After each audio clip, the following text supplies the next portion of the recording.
The culture is excellent. The goddamn undeniable! Oh no, there's a man down. Calling both games. While the football season continues on with haste, you may be wondering how to up the ante in terms of your watching experience. You desire more craziness to go with your craziness. Fortunately, DraftKings Sportsbook, the sponsor of this video, is offering a sweet deal for new customers. Put $5 down on any pregame moneyline wager and get $200 in free bets if it cashes. DraftKings is the pinnacle of the sports betting scene, and the choices for action are endless. Anything to your heart's desire can be bet upon. Well, almost anything. Even if DraftKings Sportsbook isn't available in your state, Daily Fantasy offers cash prizes right for the taking in football and so much more. And this deal is only available on DraftKings Sportsbook. Download the app now and new customers use promo code UTREE for a chance to win $200 in free bets with a $5 bet on a pregame money line. If that line cashes out, you're in the money with DraftKings. And as always, remember to gamble responsibly.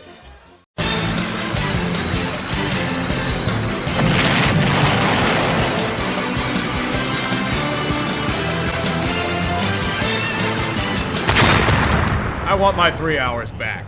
I was watching it in passing while enjoying glorious hockey being played, but goddammit, this game was a waste of my time. The only positive to seeing it unfold was hearing Al Michaels slowly wither and die as it went on. It was as bad as advertised. Hopefully we'll get a good Thursday game the same time Justin Fields doesn't completely miss on an easy throw. Meanwhile, Carson Wentz is simulating his career trajectory by throwing everything away. But then you have Brian Robinson. Dude went from being shot trying to fend off a carjacking less than 2 months ago to starting at running back for Washington. Him scoring a touchdown was one of the only bright spots of this game. How else would you tolerate the constant fuck-ups by both teams? Chicago self-destructing so badly that the commies somehow have the lead. But then again, the one thing that always fucks them up is the human element. Joey Sly is an insanely inaccurate kicker, and Washington's defense is insanely overrated.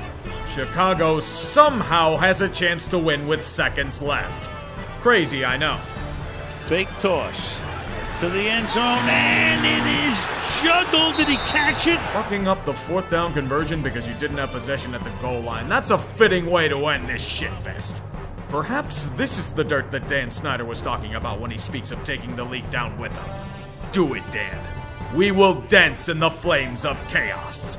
The San Francisco 49ers defense is a relentless swarm that terrorizes their opponents. But what happens when they get a taste of their own medicine? The Niners drew the dreaded Uno reverse card. Jimmy G reminded us all why they tried to replace him in the offseason. Oddly enough, it was to the Falcons. The rebuilding Falcons. They put on a defensive performance that Atlanta hasn't seen in probably decades. Thanks to key turnovers, San Fran was publicly spanked, despite their heavily favored exterior. Even Mariota kept the mistakes to a minimum. In the end, you must embrace chaos. It's the only way to survive in this world. As shitty as the NFC South is this year, the Falcons have a legitimate shot of winning the division. I, for one, will cheer this outcome. If only for the meltdowns it'll cause. The hoodie never shows mercy to the homeland that scorned him. It may have been years since the event. It may not even be the same damn team. He does not care. The Browns must suffer for their transgressions. Ramondre Stevenson will lead the way, and his Mac Jones cloning machine is working wonders for his offense. People call this quarterback Bailey Zappi, a man who is as composed and efficient as a seasoned veteran against Cleveland. In Belichick's presence, the Browns will look like amateurs. Jacoby Brissett will solidify his role as a backup, and the entirety of the city still wants Joe Woods drawn and quartered. All the Browns have to do is keep around 500 for when Deshaun comes back, and they're still having trouble doing it. Nothing but embarrassing loss after embarrassing loss to complement the risk. As Cleveland is burned to the ground, Belichick also receives another trinket for his collection, tying George Halas for the second most wins in NFL history. This game was a complete blowout. Destruction of everything a team cherishes and respects in ritual humiliation. What do you think of when I say this? In previous years, you'd assume that the Packers were the ones destroying the Jets. This time? Oh Lord, Green Bay might be hitting the wall.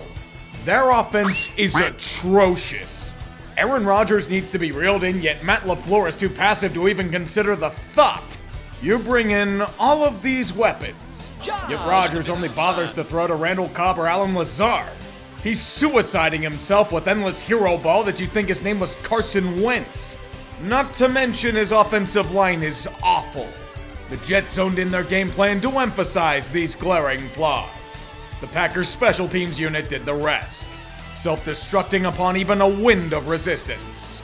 Green Bay has imploded to lose back-to-back games for the first time in the LaFleur era, and nothing's going to change there despite it. What will change? The Jets. They're playing organized, efficient ball. They are shedding their butt fumble status. In hostile ground, they secured a well-earned victory. As I said, embrace the chaos. It's the only way to survive the impending nuclear winter. I'd feel bad for Miami for their self-inflicted situation, but I really don't. A series of concussions to their quarterbacks have forced them to chuck Skylar Thompson into the fire. He did not survive. He too was injured and had to leave the game. Fortunately, Teddy Bridgewater was healthy enough to take a snap, and his glass body surprisingly didn't break for a few hours. Despite this sudden surge of health, he could not break through the Vikings' defense. The opposing offense couldn't do it either. It's okay, Kirk. You'll have plenty of time to try and solve the Rubik's Cube of the Dolphins. The defense is pretty stout. Despite the countless chances for Minnesota to put this game away, they failed to take advantage. Miami is creeping back into the affair. With the defense holding, Teddy has a chance to lead a drive that can grant him revenge. 3rd down and 15. Bridgewater's pass complete. And then Waddle loses the football, and it's recovered by Bynum of the Vikings. And the win waddles away. Jalen fumbled that like the Dolphins fumbled their excellent start to the year. After that, Dalvin Cook reinforced his standing as one of the more underrated backs in the NFL, and Minnesota sprinted to victory. We thought Miami was a Super Bowl contender 3 weeks ago. Those epic matchups feel like ancient history. Today we get a team lost at sea, thriftless and without wind to aid their sails. Water everywhere, but not a drop to drink. It's Miami's curse in a nutshell. There's no need to go over this contest. Pittsburgh is a dead man walking, and they won? What the hell do you mean they won? Their entire secondary was out due to injury. Kenny Pickett had to leave the game in the second half due to a concussion. How did this happen? Tampa Bay may have an imposing exterior, but once you get to their soft underbelly, they're as fragile as porcelain. A backup offensive line serving a game plan running around in a circle featuring a quarterback so frail he'll need a walker by the end of the match. At this point, Tom would have better protection if he was surrounded by Microsoft Surface tablets. The Steelers may be a shit team that's overconfident in how they do things, but they took what the Bucs were willing to give. Both sides of the ball made plays. Devin Bush did something besides shit himself at linebacker. Mitch Trubisky made critical throws to break Matt Nagy once more. It was ugly as hell, but they somehow win against a team that should have destroyed them. Thank God I don't have to do a shitty Days of Our Steelers segment. That stale meme gets to stay dead. Fuck you, boys. You don't get your fan service today. Eat my dick. I'll embrace my false hope. Here we see a group that consistently shoots themselves in the foot with their own actions, and one led by Zach Taylor. Joe Burrow is returning to the land that made him famous, where he and Jamar Chase created magic at LSU. New Orleans itself may jump out to an early lead, but with Burrow, you never have to fear for long. The Saints are injured to hell and back, it's all but assured. His impeccable skill and composure will guide Cincy back into the matchup. It will be a fight to the bitter end. Cincy tries relentlessly to recapture the lead, but the Saints continue to remain one step ahead of them. Despite the efforts of Burrow, the sands in the hourglass are running short. The Bengals are down by 2 with 2 minutes left. We need a throwback for nostalgia's sake. Burrow throwing this side of the field. Jamar Chase with the catch and up the sideline. And there he goes. Jamar Chase to the end zone for the touchdown. You missed that, didn't you, New Orleans? Too bad this isn't college and you aren't playing Clemson. The Saints lose yet another heartbreaker in a season that has been full of frustrations. Joe Cool will smoke his victory cigar with pride. He's added another notch to his legacy at the Superdome. I don't get Jacksonville. They put together these outstanding games that make you think they're ready to break out as a contender, and then they do this. Just imploding crater against teams they should easily beat. The first half wouldn't suggest this as Duval surges out to an early lead. However, after that, the great Jags curse kicked in. They're awful against divisional opponents on the road. Indianapolis has their chance to get back into the game, and they do. With Indy down by 1 at half, the unthinkable is possible. The Colts having a winning record. Both offenses would take turns marching down the field in the face of exhausted defenses. Jacksonville strikes first. Indy proceeds to respond in kind with one of their own. The Jags have a chance at more greatness, but then baffle the mind with whatever this is. Doug Peterson play calling masterclass. It was here we all realized that Matt Ryan has found the form that made him an MVP in a past age. Asses throughout Indiana unclench as he's single-handedly carrying the Colts to relevance. Jacksonville chooses to respond in kind with another touchdown of their own, but they fail the 2-point conversion. On their final drive, a field goal can win the game for Indy. However, Matty Ice has other plans. Ryan's gonna throw it, taking a deep shot for Pierce down the field. He's got it! He called game and teabagged Jacksonville's corpse. Indy may be skating on razor-thin ice, but with performances like this, they can ignore the horrible fate of mediocrity that will befall them. So much for the Jags being a sleeper team this year. Many still doubt the Giants. They may lack things like talent and skill at key positions and long-term viability, but I don't care. Remember, embrace chaos. A good chunk of the NFL is terrible this year, and Wink Martindale is eager for revenge against the team that fired him. It wasn't like his unit was injured to hell or anything, you know? He proved it here. If there's one thing you don't do, you never trust Baltimore with anything of importance. Key situations, sizable leads, anything. New York has gotten them ensnared in their trap of plodding, grindy football. Unfortunately, Baltimore ignored all warnings and proceeded to do the one thing that dooms them. Secure a double-digit lead. These fuckers always let off the gas when this happens. You can't do that against a scrappy group like the Giants. They'll just seamlessly march down the field without breaking a sweat. No shit they scored a touchdown. That's what always happens with Baltimore. But it's alright. The high-end talent will bail them out. So now the Ravens facing a 3rd and 6. They go empty. Oh no! Oh, he lost the football. Scoops it back up. Jackson throws. Intercepted. Giants have it with Julian Love. This man wants a fully guaranteed contract, and he's still doing shit like this. I knew the Ravens were going to lose this game before it was played. They're completely unreliable. They'll proceed to shit the bed thanks to a hollowed-out roster and lazy game planning. Like most games, the Giants ripped their souls out and forced them to watch as they feasted on it with their dying breath. Attention, John Harbaugh and Greg Roman. Tick, tick, motherfuckers. Your days are numbered. It's honestly been years overdue. We thought that firing Matt Rule would give this team some semblance of a jolt. Well, we can safely say it did. It zapped the team to yet another death. Steve Wilkes is now the interim coach of the Panthers. And somewhere in Arizona, Michael Bidwell and Steve Keim are masturbating furiously for thinking they were justified in canning him after a year. Anyone that has to play Carolina can call it a glorified bye week. The levels of calamity and disarray in the organization are must-watch comedy. The Rams may be ripe for the kill, yet the Panthers went into the fetal position before the opening kickoff. They just had to watch their opponent go off the ledge with PJ Walker driving the bus. This team seriously thinks they can get multiple firsts for an injury-prone Christian McCaffrey? No, the way to get out of Carolina is to turn into Robbie Anderson. He pulled an AB on the sidelines. If AB was a pedestrian talent and lacked a flair for theatrics. These are the modern Panthers. Living hell. The worst part of all this? It's only week 6. The Arizona Cardinals are hyped as having this electric, high-flying offense that can destroy worlds. I'm still waiting for it. They are the Daikatana of the NFL. Boast about how they're going to make you its bitch, then proceed to be a buggy, unplayable mess. Hard to do much of anything when your entire running back room crashes when trying to load.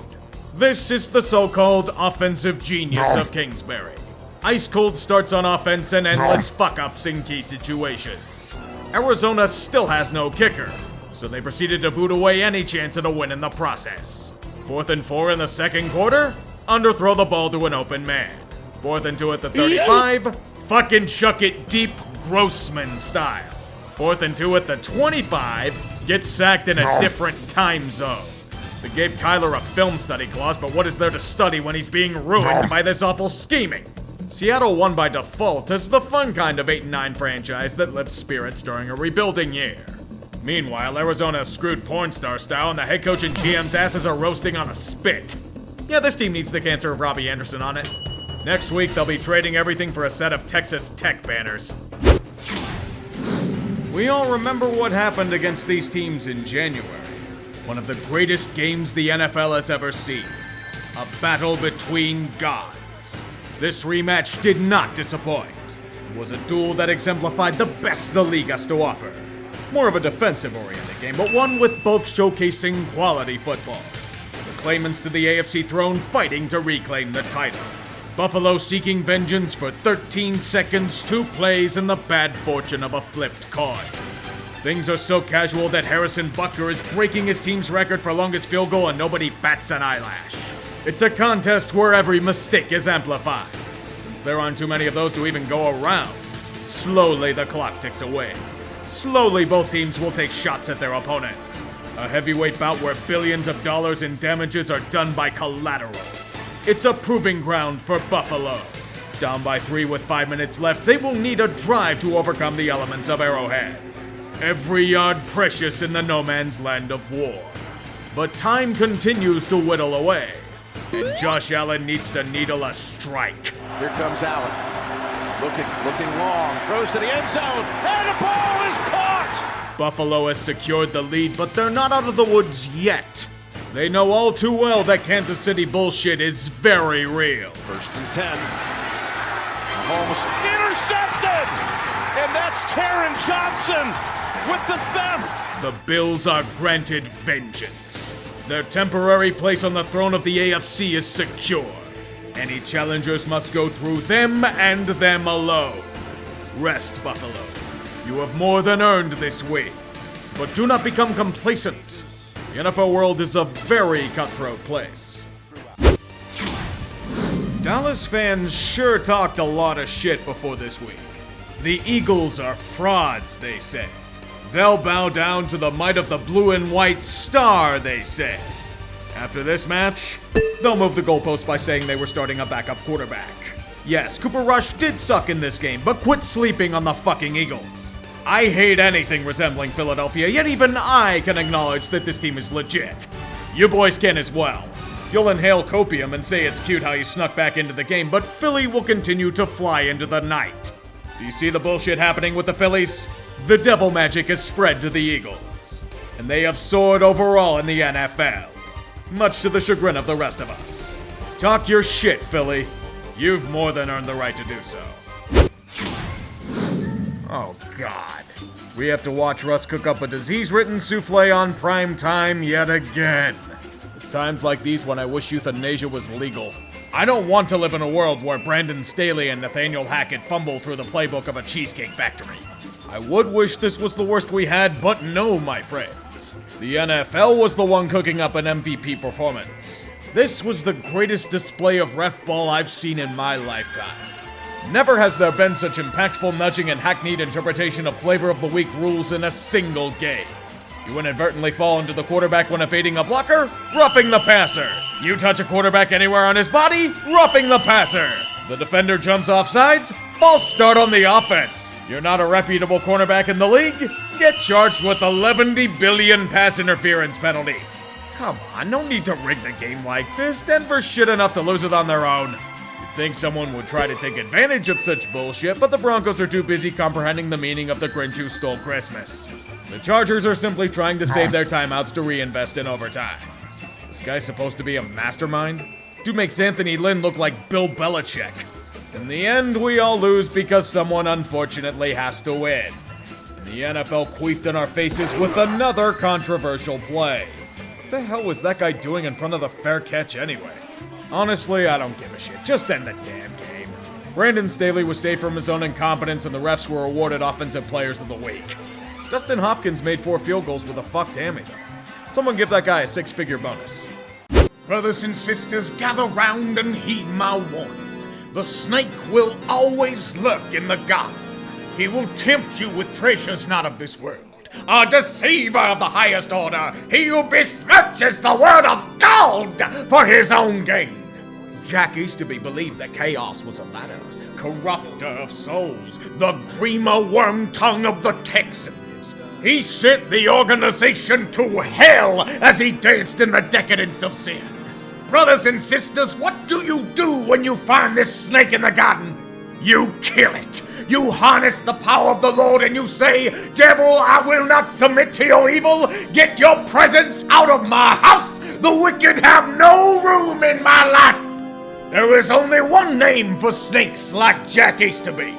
Lolcow of the Wake. Now go in peace, my friends, and may the football gods bless you on your future journeys. Christ has blessed the Texans. Glory, glory, hallelujah! Football is a brutal game. May the bell toll for the fallen. Unit lost.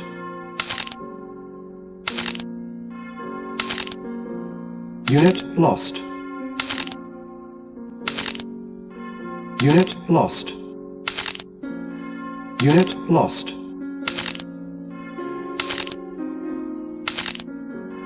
Unit lost.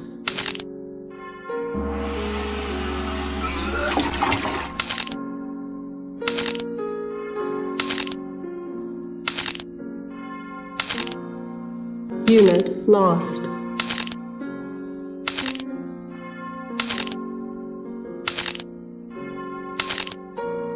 Unit lost. Thus concludes another week of this sermon on the field. Amen. It's got 3 new faces back there as the top 3 cornerbacks for the Steelers are out this afternoon. Yeah, that's what Mike Tomlin said. He said, pressure doesn't set Tom Brady. You have to get there with 4. And now he is fired up talking to his offense on the sideline.